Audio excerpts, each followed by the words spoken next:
আবারও সংঘাতে জড়ালো ইরান যুক্তরাষ্ট্র। হরমুজ প্রণালীতে একটি তেলবাহী ট্যাঙ্কারে তেহরানের হামলার জেরে পাল্টা বিমান হামলা চালায় ওয়াশিংটন। এদিকে এই সংঘর্ষের কারণে ভেস্তে যেতে বসেছে উভয় পক্ষের মধ্যে স্বাক্ষরিত চলমান সমঝোতা চুক্তি প্রক্রিয়া। এমন অবস্থায় এবার ইরানের অস্তিত্বই বিলীন করে দেওয়ার কঠোর হুঁশিয়ারি দিয়েছেন মার্কিন প্রেসিডেন্ট ডোনাল্ড ট্রাম্প। তবে কি আবারও যুদ্ধের আগুনে জ্বলবে মধ্যপ্রাচ্য? বিস্তারিত দেখুন ডেস্ক রিপোর্টে।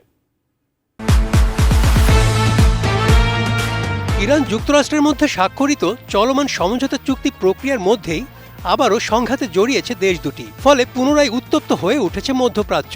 ২৭ জুন হরমুজ প্রণালীতে একটি বাণিজ্যিক জাহাজে আইআরজিসির হামলার জেরে পাল্টা বিমান হামলা চালায় ওয়াশিংটন।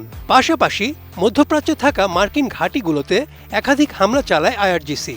এমন পরিস্থিতিতে উভয় পক্ষই একে অপরের বিরুদ্ধে চুক্তির শর্ত লঙ্ঘনের অভিযোগ তুলেছে। আমি বুঝি নির্মাণের শিল্প, সালাম স্টিল বোঝে ডিউরেবিলিটি। সালাম স্টিল, মোস্ট ডিউরেবল স্টিল। যুক্তরাষ্ট্রের বিমান হামলার জবাবে কুয়েত ও বাহরাইনে একযোগে ক্ষেপণাস্ত্র ও ড্রোন হামলা চালিয়েছে ইরান। এই ঘটনার পর তীব্র ক্ষোভ প্রকাশ করে মার্কিন প্রেসিডেন্ট ডোনাল্ড ট্রাম্প হুঁশিয়ারি দিয়ে বলেছেন, যুক্তরাষ্ট্র পুরোদমে যুদ্ধ শুরু করলে এই পৃথিবীতে ইরান নামক রাষ্ট্রের কোনো অস্তিত্বই থাকবে না। ট্রুথ সোশ্যালে দেওয়া এক পোস্টে ট্রাম্প ক্ষুব্ধ প্রতিক্রিয়া জানিয়ে লিখেছেন, ইরান কখনোই শিক্ষা নেবে না। এমন একটি সময় আসতে পারে যখন যুক্তরাষ্ট্র আর যুক্তিসঙ্গত আচরণ করতে পারবে না। অত্যন্ত সফলভাবে যে সামরিক কাজটি ওয়াশিংটন শুরু করেছিল তা সম্পূর্ণভাবে শেষ করতে বাধ্য হবে। এদিকে আইআরজিসির নৌ শাখার প্রধান স্পষ্ট করে জানিয়েছেন, উপসাগরীয় অঞ্চলে থাকা মার্কিন ঘাঁটিগুলোকে আগামীতে এক ভয়াবহ দোজকের অভিজ্ঞতার মুখোমুখি হতে হবে। হরমুজ প্রণালীর উপকূলবর্তী সিরিক বন্দরে মার্কিন বাহিনীর চালানো অন্ধ আক্রমণ এই আন্তর্জাতিক নৌপথের ওপর তেহরানের নিয়ন্ত্রণ রহস্যের কোনো সমাধান করতে পারবে না, বরং জলপথের নিয়ম লঙ্ঘনকারীদের ওপর ইরানের নিখুঁত আঘাত অন্যান্য জাহাজগুলোকে যাতায়াতের শর্তগুলো মনে করিয়ে দিবে।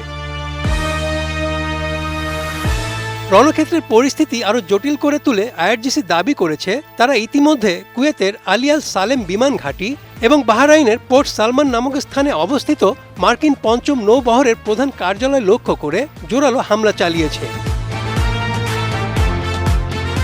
আইআরজিসি আরও দাবি করেছে, তাদের এই অভিযানে মার্কিন বাহিনীর ৮টি অত্যন্ত গুরুত্বপূর্ণ ও সংবেদনশীল সামরিক স্থাপনা সম্পূর্ণ ধ্বংস হয়ে গেছে।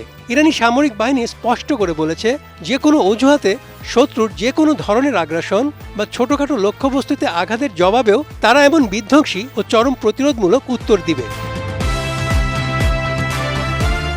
রাজনৈতিক বিশ্লেষকরা মনে করছেন, দুই দেশের এই নতুন সামরিক সংঘাত মধ্যপ্রাচ্যের চলমান শান্তি আলোচনাকে সম্পূর্ণ ভেস্তে দেওয়ার পাশাপাশি অত্যন্ত ভঙ্গুর যুদ্ধবিরতি চুক্তিটিকে চূড়ান্ত পতনের দ্বার প্রান্তে নিয়ে গেছে।